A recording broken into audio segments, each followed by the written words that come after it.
Buenísima. Queridos amigos, estamos en la crisis.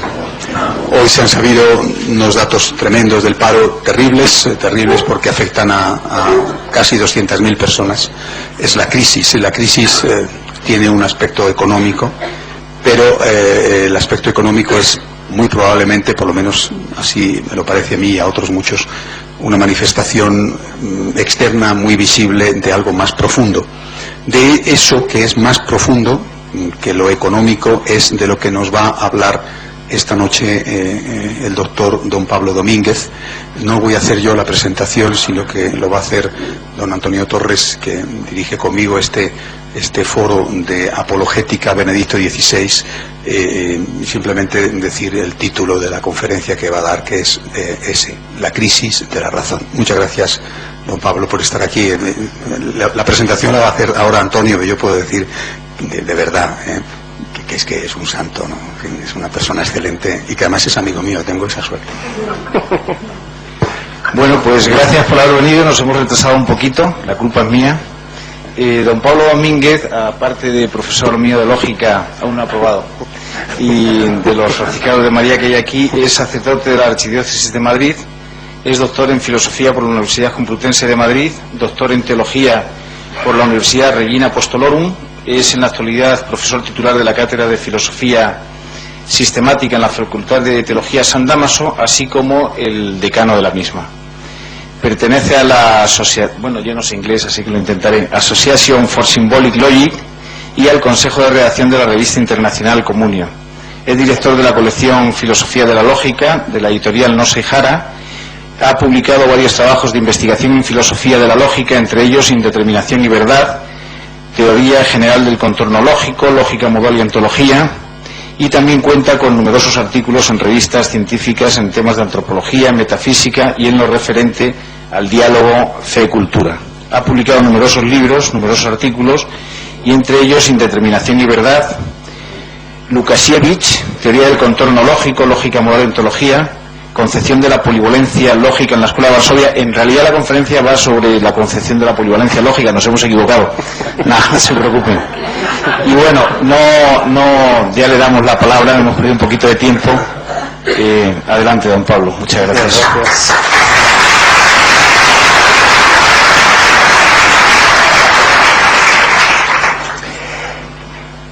Antes de comenzar, agradecer muy de corazón al Padre Santiago, también al querido don Antonio y a toda esta comunidad parroquial esta magnífica acogida y sobre todo el interés por la cuestión. Espero no defraudar en exceso. Bueno, y dicho lo cual, empezamos directamente. Yo quisiera, antes de abordar el tema de un modo directo, hacer unas consideraciones previas que son necesarias para ambientar la cuestión. Pero usted va a comenzar diciendo algo que es elemental, y es aquello con lo que Aristóteles comienza su libro de la metafísica. Es que el hombre quiere por necesidad, anhela por necesidad saber, conocer la verdad. Todos nosotros somos unos inquietos buscadores de la verdad, continuamente, en todos los niveles. No nos da igual la verdad que la mentira. Queremos conocer lo que son las cosas. Cuando vemos un fenómeno atmosférico nos preguntamos ¿qué es eso? No nos da igual que nos digan que es una pintura puesta en el aire o un fenómeno atmosférico. Cuando nos dan un comestible nos interesa saber si realmente produce la salud o la muerte, y no nos da igual que sea una cosa o la otra. Es decir, realmente nos importa mucho conocer la verdad. Pues bien, a lo que esa facultad humana que busca la verdad le podríamos llamar la dimensión científica del hombre. Es decir, la ciencia, la episteme, frente a la doxa, a la opinión. Ya esto Platón lo había descrito con admirable belleza. Y es que en los grados del saber uno debe ir subiendo, desde la mera opinión hasta el conocimiento, dice él, noético, hasta el conocimiento epistémico, es decir, hacia lo científico, hacia lo que conoce realmente lo que son las cosas. De tal modo que el grado superior del saber en el hombre es científico y el inferior es el de la mera opinión. Pues bien, ¿qué significa la ciencia? ¿Qué es la ciencia? ¿Qué es esa dimensión del hombre racional que trata de buscar la verdad y que es científica? Pues en el fondo el hombre lo que hace es construir sistemas. Lo voy a tratar de explicar. Un sistema en el fondo es un conjunto ordenado, completo, coherente, donde todas las piezas están perfectamente trabadas y por tanto unas se conectan a otras y dan respuesta a los interrogantes que sobre eso surgen. Por ejemplo, cuando hablamos del sistema solar, estamos hablando de un conjunto de planetas, de una estrella y de unas órbitas, de unas fuerzas, y todo ello armónicamente comprendido en un todo sistemático. De hecho, en la historia de la astronomía, algunos planetas han sido descubiertos no por observación directa, sino porque en ese sistema faltaba alguna pieza para que tuviera coherencia. Y primero sobre el papel, geométricamente se describe un posible planeta y después, enfocando hacia allá, se descubre. Pues bien, esta es una dimensión humana, la que trata de armonizar, de sistematizar. Bien, para que un sistema sea tal, podemos decir que tiene que ser completo y que de alguna manera tiene que ser continuo. Es decir, que unas piezas estén conectadas a las otras de tal modo que no existan hiatos, cimas. Si alguno me pregunta, oye, ¿por qué razón esta mesa está aquí? Y dice uno, pues, clarísimamente, porque hay bosques en Canadá. Y dice un hombre, ya, pero es que desde aquella causa hasta esta hay un montón de causas intermedias que deben ser puestas sobre la mesa para que este sistema sea realmente coherente, para que no haya cimas en medio. La razón humana, por tanto, va tratando de conectar unas cosas con otras de modo inmediato, de tal modo que todo esté armónicamente conectados, evitando los saltos. La mitología era una exposición llena de saltos. Si, por ejemplo, uno dice, oye, ¿por qué está habiendo, o por qué ha habido una tormenta tan grande? Y uno dice, pues porque el dios Apolo se ha enfadado contra otros dioses que han tratado de... y entonces ha soplado con fuerza, y uno dice, bueno, da la impresión de que desde esa descripción hasta lo que estoy viendo hay un salto que mi razón describe o descubre como improcedente. Por eso, cuando, en fin, uno descubre que los magos de Oriente, el día 6 de enero, y no quisiera tampoco, en fin, dar un dato de demasiada primicia en este foro, pues cuando uno descubre que quizá necesita algún tipo de explicación añadida para que cuadre el sistema, pues es el paso del mito al logos, a la ciencia, y esto es razonable. Lo he dicho un poco más crípticamente por si acaso. Bueno, bien, hasta aquí todo parece bastante elemental, pero aquí surge un primer elemento de prejuicio. Claro, si todo ha de ser continuo, quiere decirse que en la explicación de las cuestiones materiales, todas las causas que de ello dependan deben ser materiales. Por tanto, la ciencia empírica se cierra a una trascendencia que supondría un salto y por tanto algo no estrictamente científico. Bueno, esto parece que es una hipótesis aparentemente bastante razonable, pero vamos a ver si esto es así. Este interés, el de erradicar de la razón humana todo aquello que sea de orden meta empírico, parece que es una doctrina muy al uso, como si hubiera dos ámbitos totalmente separados. Meta empírico parece que es una doctrina muy al uso, como si hubiera dos ámbitos totalmente separados en nuestras vidas. Uno, lo que se refiere a la reflexión racional acerca del mundo empírico, material, incluso a nuestro origen de por qué existimos. Y otro distinto es ese ámbito de creencias, de afirmaciones que podríamos introducir dentro del ámbito de la fe, pero son dos mundos incomunicables. De tal modo que cuando uno es científico, uno es científico. Y cuando uno es creyente, uno es creyente. Pero ser científico y ser creyente no son dos elementos homogéneos y por tanto caminan en direcciones distintas. Bien. Sin embargo, a partir del siglo XIX hay una gran crisis, una convulsión en el mundo de la ciencia. Y es que la ciencia, esta dimensión humana, racional que todos tenemos, se fue evolucionando, fue creciendo admirablemente. Pero llegó a una grave crisis, lo que podríamos llamar la crisis de la discontinuidad.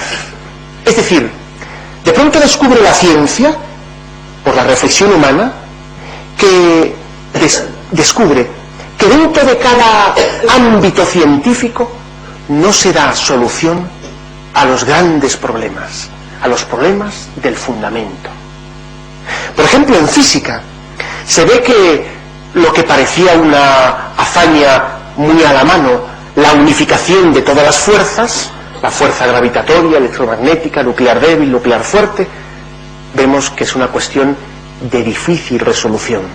Parece, últimamente, que la teoría de la supersimetría, de las cuerdas, parece que permite hacer esto.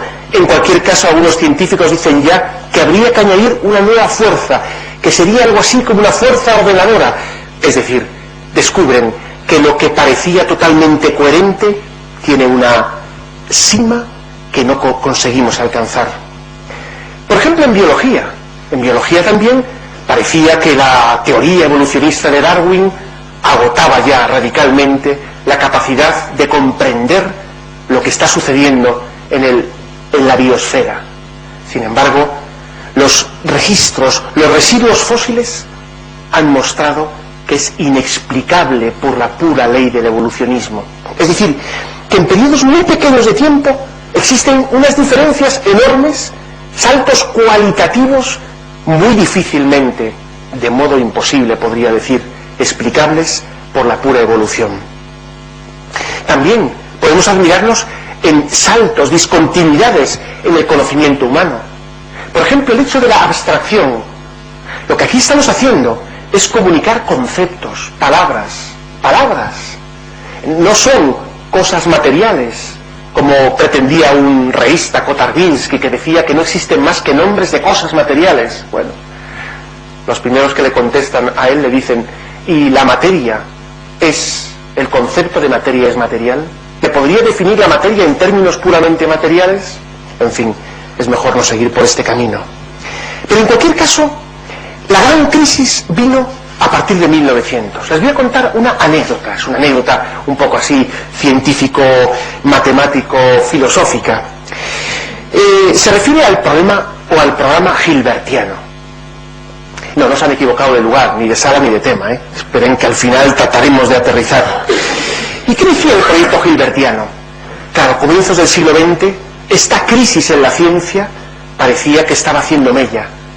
Que la ciencia no sea completa, que la ciencia no sea capaz de abarcarlo todo, que la razón humana no es capaz de agotarlo todo, con su propia fuerza. Pues Hilbert, en 1900, convoca un congreso en París, con una intención. Lleva allí a los mejores investigadores en el ámbito de la lógica, de la epistemología, de la matemática. Su intención es elaborar un sistema axiomático, por tanto, racional, según se entendía la razón humana, que tratara de acabar con esta crisis de la ciencia y que pudiera dar explicación de todo. ¿Cuántas veces se nos ha dicho, esto está dicho con rigor matemático, como si fuera la máxima expresión del rigor? Tamaño error. Pues bien, esto era el sueño del racionalismo. ¿Qué significa racionalismo? La pretensión de que la razón humana sea absoluta, lo pueda entender todo, pueda agotar la realidad, la razón humana. Sin embargo, tiempo después se reúnen de nuevo los investigadores en cuestión y llegan a una terrible conclusión. No solamente no han podido elaborar ese sistema axiomático totalmente completo, sino que algunos han demostrado han demostrado de un modo formal, por tanto lógico, que es imposible. Bien, el salto es enorme. No es lo mismo decir no sé si se puede hacer o no he conseguido hacerlo, sino he demostrado que no se puede hacer.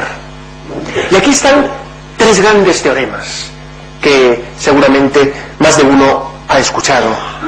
Teorema de Gödel, el teorema de Levenheim-Skolem, teorema de Church. ¿Qué dicen estos teoremas? Bueno, si se lo explicara aquí ahora de modo técnico, creo que conseguiría vaciar la sala en poquísimo tiempo. Por tanto, como no pretendo eso, sino todo lo contrario, lo voy a decir de un modo algo más divulgativo. En Román Paladino, lo que explican estos teoremas, que están elaborados en una parcela de la lógica matemática un poquito más compleja de lo habitual, es la lógica de predicados de orden superior. No es por tanto la lógica habitual, la lógica de enunciados, la que se estudia en cualquier, psicología o en bachillerato. ¿Qué explican estos teoremas? Algo increíble. Es que la fórmula que demuestra la coherencia de un sistema racional no pertenece a ese sistema racional. Es decir, que para fundamentar una ciencia he de salirme de ella porque su fundamento no pertenece. De tal modo, y perdonen por esta lluvia de conceptos, que es imposible que un sistema axiomático tenga dentro de sí tres propiedades. Tres que son las propiedades de lo que se entendía lo científico. Que sea completo, es decir, que dé explicación de todo lo que existe. Que sea consistente, es decir, que no tenga contradicción. Y que sea decidible, y es que cualquiera de las afirmaciones anteriormente expuestas son definibles o son probables, demostrables por el resto. Lo que se demuestra es que si se quiere que sea consistente y decidible, no es completo. Dicho de otro modo, los fundamentos para demostrar la coherencia de todo sistema axiomático científico están fuera de ese sistema. De tal modo, por ejemplo, que para fundamentar la matemática necesito principios metamatemáticos, extramatemáticos. Y por eso la matemática no es ninguna ciencia exacta, sino que es exacta siempre y cuando ponga yo unos fundamentos que están más allá. Bien, perdonen por este comienzo algo duro, pero creo que vamos a ir suavizando ya. Creo que hemos llegado a la cima de la complejidad, ahora ya bajamos, o sea que ya tranquilo. Bueno, pues esta cuestión es muy importante. ¿Por qué es importante? Porque muestra algo respecto de la razón humana, y es que la razón humana es grande cuando reconoce que tiene un límite. Es decir, que para fundamentar los principios de la propia razón humana, para que la razón humana sea consistente, necesita principios que están más allá de ella. Bien, esto es una transposición de lo anteriormente dicho de un modo, digamos, muy rápido, pero creo que se puede entender. Es decir, dicho de otro modo, la pretensión de una razón humana absoluta cayó por los suelos. De hecho, fíjense, ¿cuál fue la tentación de muchos de los racionalistas que vieron estas conclusiones científicas? Pues que el mundo es irracional. Pasaron del racionalismo al irracionalismo. Y es que los extremos se tocan. ¿Qué sería el racionalismo? Yo puedo entenderlo todo con mi razón. ¿Cuál es el irracionalismo? Todo es absurdo. No hay que buscar razones. No existe lo verdadero. Solo existe lo práctico. Es el pragmatismo. Miren, estos dos son dos elementos de crisis en la comprensión de la razón. Por un lado, la que la absolutiza. Yo puedo entenderlo todo con mis solas fuerzas racionales. Otra, la razón. Por un lado, la que la absolutiza. Yo puedo entenderlo todo con mis solas fuerzas racionales. Otra, la que la denigra hasta el extremo. La razón es absurda. No es cuestión de buscar lo verdadero, solo lo útil. En el primer caso, se produce una deificación del hombre. En el segundo caso, se produce un relativismo tremendo. Cada cual que busque su vida, lo que le es útil, lo que le es práctico, porque más allá no se puede ir. Incluso algunos de los que profesan el irracionalismo sostienen que hasta la religión cabe aquí, porque no es sino un objeto de consumo. Aquel a quien le sea útil profesar un credo, que lo profese. Pero la religión, dicen los irracionalistas, no es ni verdadera ni falsa. Es útil, es práctica, a la gente le tranquiliza, le hace vivir de otro modo. Bien, ya tenemos ahora mismo sobre la mesa dos modelos dos o tres según se vea. Podemos decir tres modelos para entender la razón. Uno primero, el que absolutiza la razón humana. Todo lo que yo no entienda no existe. Todo lo que yo no sea capaz de explicar cabalmente es inexistente. Claro, visto desde ese punto de vista, ¿qué se trata de hacer, por ejemplo, con los contenidos de la fe? Pues hasta que no consiga explicarlos yo con mis luces de la razón, no pararé. Y entonces alguien te dice, oye, Cristo está presente en la Eucaristía. Te explican, no es que esté presente, ahí hay pan, pero es un pan que significa una cierta fraternidad. Ah, ya lo entiendo, claro. Oye, ¿Cristo resucitó? No, hombre, ¿cómo va a resucitar? Su espíritu, su fama, su presencia en los que le habían querido, se hizo presente con tal fuerza que se puede decir que Cristo... Ah, ya lo entiendo. Es el racionalismo, es la versión racionalista de la fe, donde la fe deja de ser fe, se convierte en pura razón humana. De esto hay mucho. La otra postura, irracionalismo. No, mira, la fe no tiene nada que ver con lo racional, no tiene nada que ver con lo verdadero. La fe es sencillamente útil. A quien le vale, pues que la use, como otros usan otras cosas. Esta postura parece muy tolerante. Palabra terrible, pero bueno. Parece, no es que no haya que ser tolerante, hay que ser más que tolerante. Hay que amar la verdad. No tolerarla, hay que amar la verdad. Y hay que luchar contra lo falso y ayudar al que yerra a que salga de su oscura cueva de la falsedad. Y este es el mejor servicio que podemos hacer a los demás, ¿no? Si alguien, por cierto, para hacer una pequeña cuña de este aspecto, si alguien veo que va a beber cicuta en vez de un zumo de naranja, pues yo no seré tolerante con el error. Yo le quiero tanto a esta persona que trataré que no beba cicuta, primero por las buenas, y si es necesario pegaré un manotazo a la cicuta para que este hombre salve su vida, porque la tolerancia se refiere siempre a las personas, no a los errores. Con los errores nunca hay que ser tolerante, hay que ser intolerante con la falsedad, hay que ser tolerante con el que yerra, que es distinto, ¿no? Bien, vaya, esto es una pequeña cuña publicitaria. Pero, ¿qué pasa desde ese punto de vista? Algunos dicen, bueno, la fe realmente es un objeto de consumo más. Y por tanto, entre comillas, hay que ser tolerante. ¿Tú eres católico? Pues sé católico. Hay otro que es budista, que sea budista. Hay otro que es musulmán. Todo vale igual. Porque, dicen estos, al final son objetos de consumo para tu uso particular. No tiene que ver con la verdad o con la falsedad, tiene que ver solamente con tu bienestar particular. Bueno, esta postura es tremenda, es también atroz. Por cierto, decía Aristóteles una cosa muy interesante: los que profesan este tipo de doctrinas negando la verdad, lo dicen siempre en teoría, nunca en la práctica. Dice él, lo dicen siempre, in actu signato, no in actu exercito. Dicho de otro modo, cuando uno dice, no hombre, no, si es que todo da igual hasta que te afecta a tu bolsillo o a tu salud, donde ya no todo da igual, cuidado, Oye, ¿qué postura económica es la mejor? ¿Esta o esta? Hay que ser tolerante. Bueno, si va por ahí, te quedas sin un duro o sin un euro en tu cuenta, pues oye, de ninguna manera, coge esta otra. ¿Por qué? Porque me afecta. Decía Aristóteles que es lo que le pasaba a Pirrón de Lea, que no creía en la verdad. Dice, sí, no cree en la verdad, pero cuando va de camino hacia Megara, ve un hoyo en la tierra y lo bordea. Como si no fuera lo mismo un agujero que un agujero. Dice, es decir, que estos que teóricamente sostienen que todo da igual y que no existe la verdad, a la hora de la verdad sí que lo sostienen. Bien, cabe una tercera postura. La tercera postura es la de una razón distinta.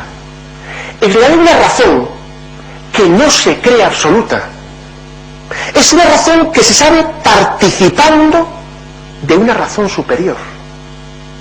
Es una razón que reconoce sus límites. Miren, es que la razón tiene una gran habilidad, la razón humana. Es capaz de demostrar cosas que son. Es capaz de demostrar cosas que no son.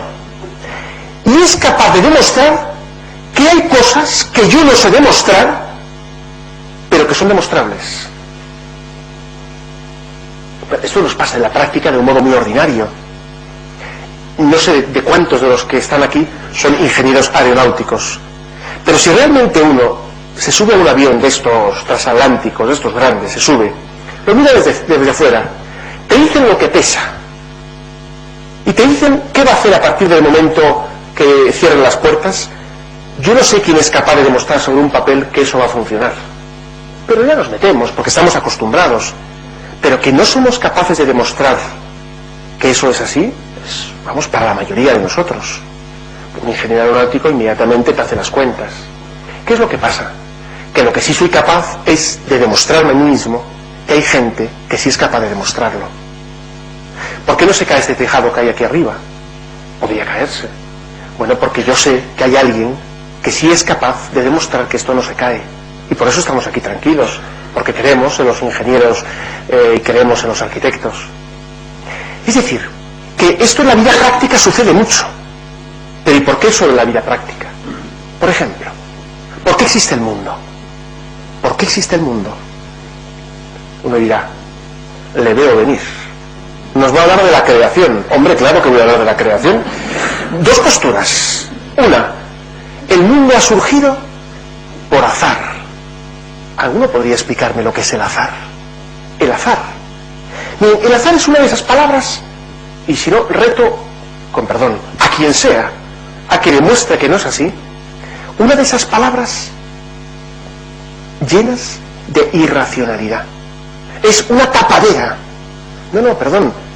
Existen cuestiones causadas o existen cuestiones que se producen por libertad. O libertad o causalidad. Efectivamente, yo ahora puedo decidir seguir hablando o callarme. Esto lo decido por libertad y con libertad. Esto no es predecible.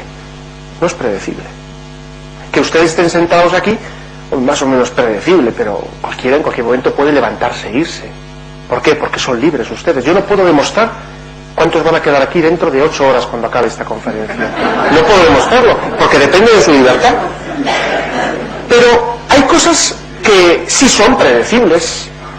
Es decir, yo estoy convencido que si alguien me da un billete de 50 euros y yo coloco un mechero debajo, saltaría, en fin, con una cierta mesura, ¿no?, o medida, pues yo diciendo, oye, en ningún lado está asegurado que esto se vaya a arder. Nadie tendría duda de que el billete de 50 euros va a arder. ¿Por qué? Porque ahí no hay libertad entre el fuego y el billete, y el papel no existe libertad. ¿Y por qué ha surgido el universo? Esta es una gran cuestión, muy importante. O sea, ¿el ser existe porque sí? Bueno, esto, de hecho, los griegos, cuando se plantearon de lleno, de frente esta cuestión, solo tuvieron una salida para evitar el problema del principio, el eterno retorno. Pero el eterno retorno no es una respuesta, es evitar el problema. Oye, ¿dónde comienza esta línea? Hacemos una cosa, si la convierto en circular, ya no pregunto dónde comienza la línea, es circular. Pero, pero la cuestión gorda, grave, se deja sin resolver. ¿Por qué existe la línea, aunque sea curva? ¿Por qué? Es decir, ¿por qué el ser y no más bien la nada? Como decían los post-hegelianos del siglo XX. ¿Por qué el ser y no más bien la nada? ¿Por qué el ser? Bueno, obviamente la pregunta o la respuesta a esto deja sin palabras a los científicos. Obviamente la pregunta o la respuesta a esto deja sin palabras a los científicos sensatos. Podría traerles aquí ejemplos de filósofos agnósticos o ateos, que ellos mismos reconocen que el modelo de la creación creacionista concede una coherencia al sistema científico extraordinario. Lean, por ejemplo, las posturas de Stefan Gould, ahora muy de moda, que muestra o dice que no se pueden superponer ni oponer el modelo creacionista y la ciencia actual. Es más, llega a decir, aporta una coherencia al sistema que ya quisiera la ciencia tener por sí misma. O por ejemplo Sartre, que en un momento determinado afirma que, desde otro punto de vista, que es muy incómodo que Dios no exista. Dice él, el existencialismo es un humanismo. Dice, es muy incómodo que Dios no exista. Y lo decimos desde otro ámbito de la ciencia, que es la ética. Y dice Sartre, lo puede leer cualquiera, el gran ateo Sartre, dice él, que si desaparece Dios, desaparece realmente toda posibilidad de fundamentar una ética de un modo sólido, definitivo. Por eso dice él, es muy incómodo que Dios no exista. Y acaba diciendo él que si efectivamente Dios no existe, todo está permitido y solo cabe una postura, el consenso puramente arbitrario. Todo es consensuable, todo. Con perdón, hasta el holocausto sería entonces, según esta postura, consensuable. Nietzsche se ríe, por tanto, de qué es el ser humano. ¿Qué es el ser humano? ¿Es que en algún lado está escrito lo que es el hombre? ¿Es que alguien le ha concedido al hombre una dignidad si no hay más que hombres? Pues el hombre no tiene dignidad. El superhombre, el poderoso, si quiere, le concede dignidad, y si no, se la quita. En este ambiente empezamos a movernos, donde nosotros somos para nosotros dioses. Unos deciden sobre otros, unos mandan sobre otros. Bien, esta postura no es una coyuntura específica del momento, es una terrible crisis de la razón científica. Ante la pregunta de, ¿pero usted qué dice que es esto? La respuesta es, bueno, habitualmente se actúa de este modo. ¿Usted qué afirma respecto de la identidad de un embrión? La respuesta es, bueno, de hecho, lo que las leyes dicen. Pero yo no le pregunto lo que las leyes dicen. Yo le pregunto, ¿qué es? ¿Qué es esto? Oiga, perdone, aquí pone, se puede beber todo lo que hay aquí. ¿Qué es esto? Bueno, lo puede beber usted, pero es que me han dicho que esto es cicuta. Bueno, pero está permitido. Usted, perdone, yo quiero saber qué es esto. La pregunta por la esencia se difumina. Solamente hay una pregunta cuando la razón humana se ha debilitado hasta tal extremo. La pregunta por lo legal, por lo permitido. Pues bien, efectivamente, para entender la realidad en su esencia, en su naturaleza, la razón pide fundamentos sólidos. Y es aquí donde la razón se abre a la fe. Se abre. Pero la fe no es una imposición extrínseca y voluntarista, sino que la razón descubre que la fe es creíble. Es decir, no es que ante el enigma de la razón me dicen, mira, el mundo existe porque un día el dios Apolo decidió lanzar un rayo y entonces esto se convirtió. No. Es que la fe, la auténtica fe, te afirma algo, te responde de un modo adecuado a las inquietudes de la razón. Es decir, que existe una discontinuidad continua. La razón y la fe no son lo mismo, pero son inseparables. Y donde podríamos decir que el conjunto de la racionalidad, en el sentido absoluto de la palabra, abarca tanto la razón humana como las que entendemos por la fe, que no deja de ser sino sabiduría divina. Dicho de otro modo, el hombre está llamado a trascender su razón y entrar en la razón con mayúscula, que es el logos, es decir, Dios mismo. Y es que uno de los elementos fundamentales de la razón es que se sabe creada, se sabe limitada. Aunque a cualquiera de ustedes alguien les intentara convencer de que ustedes o yo tenemos una razón creadora, esto ninguno se lo cree. Yo soy capaz yo soy capaz de darme cuenta que mi razón no crea la realidad. Hombre, en ámbitos morales me hago creer que sí, que yo me creo el bien y el mal, pero no es así.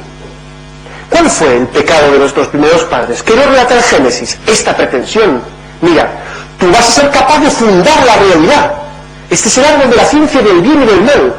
Tu razón es capaz de constituir lo que existe, de decir lo que es bueno y lo que es malo, lo que es verdadero y lo que es falso.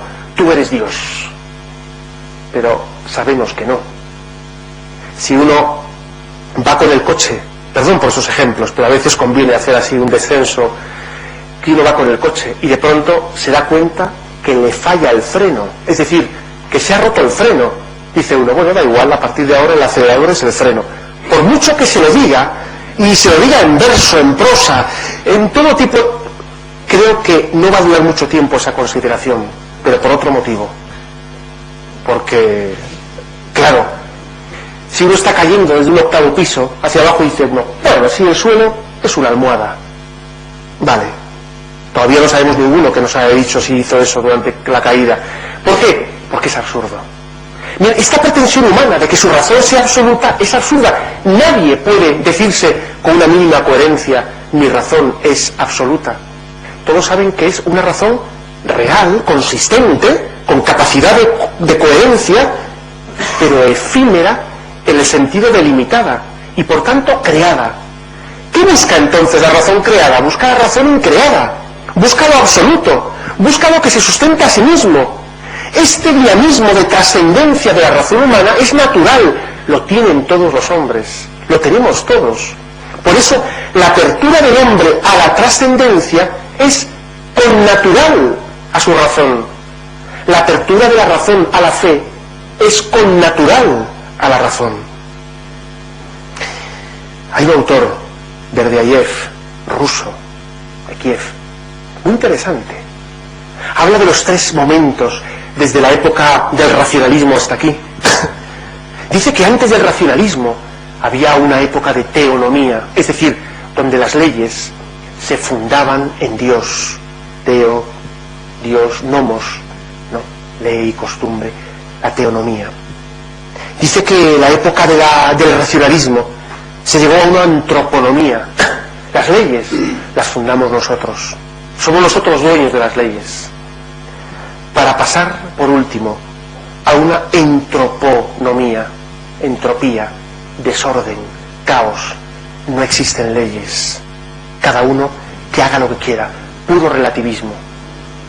Claro, el relativismo puede decir alguno, bueno, el relativismo, no.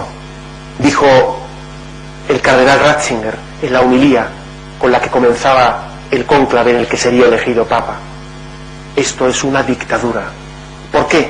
Porque el relativismo nos esclaviza a todos. Solo libera la verdad. Solo. Es decir, el relativismo nos impide a todos alcanzar la meta a la cual estamos llamados. Con lo que comencé al principio, nuestra meta es la verdad.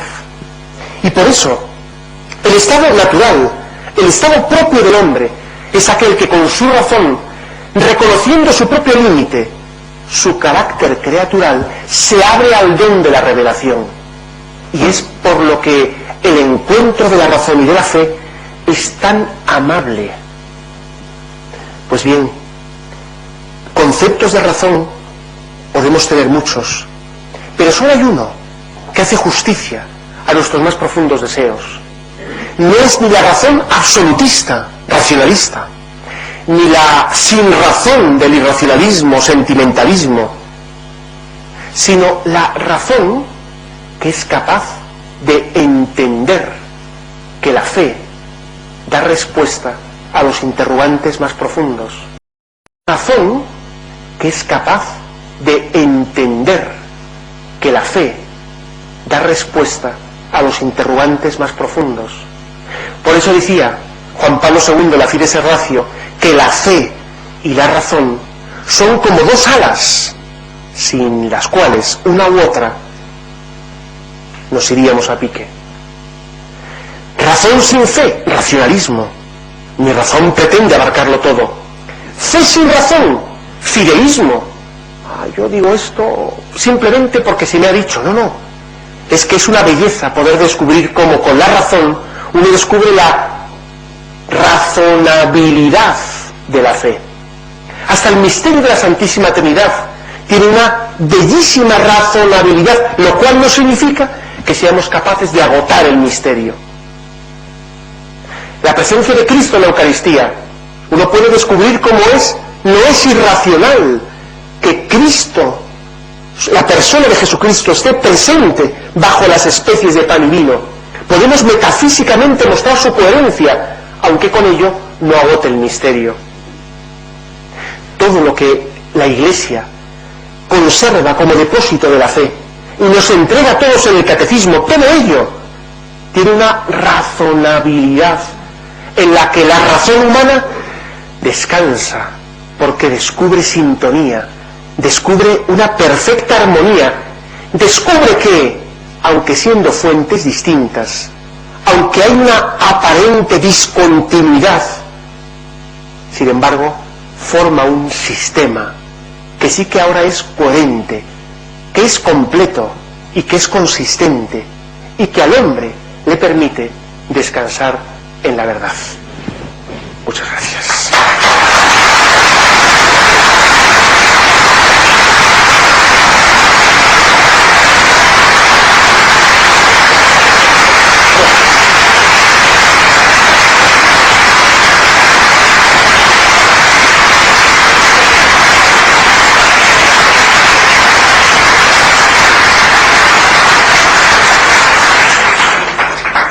Don Pablo ha puesto algunos ejemplos preciosos y muy ilustrativos, pero también ha dado muchas definiciones de entre todas las cosas que ha dicho. Recuerdo ahora mismo una, él dice: la razón es capaz de demostrar lo que es, de demostrar lo que no es, y es capaz incluso de demostrar que aunque uno no pueda demostrar algo, eso alguien puede demostrarlo, y ponía el ejemplo del avión, ¿no? Es decir, yo no puedo demostrar por qué este avión vuela, pero yo sé que alguien puede demostrarlo, ¿no? Eppur si muove, ¿no? Yo no puedo demostrar por qué esta casa no se cae, pero yo sé que hay alguien que puede demostrarlo, ¿verdad? Uno de los objetivos de estas conferencias, de estos encuentros en el foro Apologética, es demostrar que alguien puede demostrar. Muchas veces muchos de nosotros, ¿verdad?, quizá la mayoría de nosotros, nos encontramos envueltos en el día a día con gente que te dice, pues estas cosas, algunas de estas cosas, no me refiero a estos principios súper de expertos, ¿no?, a otras cosas, ¿no? Y el mundo es de casualidad, esto es un azar, ¿no? ¿Cuántas veces te encuentras con personas que dicen, padre, yo no tengo argumentos, no sé qué decir? Es verdad. Lo importante es que tengamos la convicción de que aunque yo no sé, porque yo no sé de todo, vamos, de hecho sé de muy pocas cosas, hay alguien que sabe. Y yo creo que este es uno de los objetivos de este foro. Y cuando uno encuentra a una persona realmente tan lista, las cosas como son, o sea, que a ver, los hay, ¿no? Los tenemos, no sé si muchos o pocos, pero los hay, ¿no? Cuando uno encuentra una persona tan lista, es como cuando encuentras al ingeniero de aeronáutico o al arquitecto. Es decir, yo no sé cómo es posible que la casa no se caiga. Imaginaos estos grandes edificios espectaculares, ¿no? ¿Cómo? Yo no lo sé, pero hay alguien que sabe, ¿no? Y por lo tanto, y alguien te pregunta, eso es imposible, y dice, mira, yo no te sé explicar por qué esto no se cae, pero hay alguien sabe, ¿no? Y yo no te sé explicar por qué este ordenador funciona y tiene tantas cosas de tal, pero hay alguien que sabe, ¿no? Porque, repito, creo que es muy importante que nosotros tengamos la certeza intelectual de que aunque haya cosas que nosotros no sabemos sobre tantas cosas, me refiero naturalmente al orden de la fe, del dogma, de la moral, de la razón, aunque haya cosas que nosotros no sabemos, hay alguien que sabe. Don Pablo es uno de los que saben, no es el único, es uno de los que saben y de los que lo explican realmente bien. Muchas gracias, de verdad. Muchísimas gracias.